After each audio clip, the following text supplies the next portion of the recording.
The planning part of this evaluation went on for quite a while. Exactly how long it took, I don't know.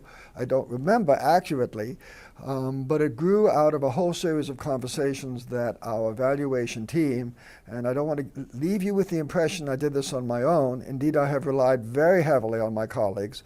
Kay, Scott's been instrumental. Nabarun Dasgupta, whom you have talked about, was also a guiding genius behind this evaluation design and is the chief scientific lead, because the science involved, the methods involved in this are way over my head. I went through school decades ago, and the methods that we're using simply didn't exist back then.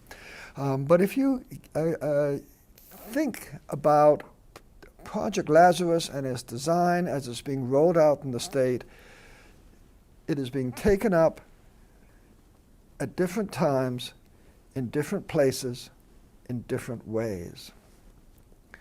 So the rollout of the program is continuing over the course of 2 years as various coalitions get funded, as various activities are put in place into place in various counties, and it is being done by different people in different ways.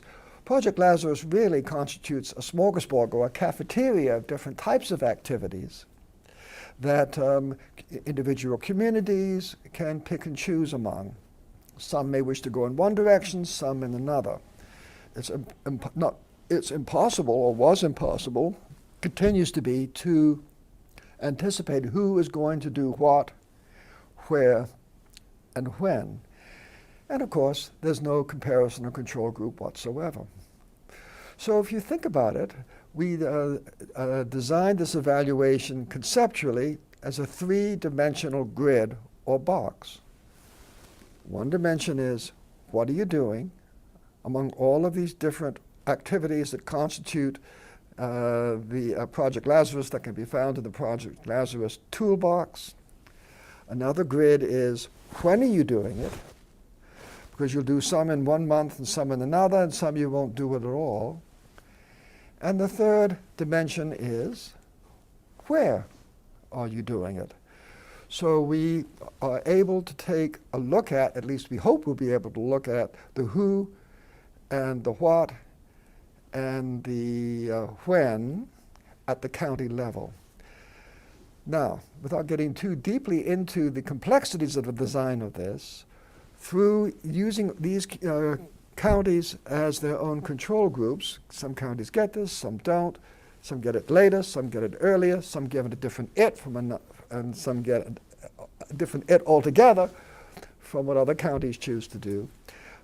We think we can begin to tease out, did the whole make a difference? And if so, perhaps what particular activities, whether it be provider level or top down or coalition or community level bottom up, which particular activities seem to have made that difference? At least that is our hope. This is a particularly challenging task. Clearly, we could not have foreseen any of this in advance.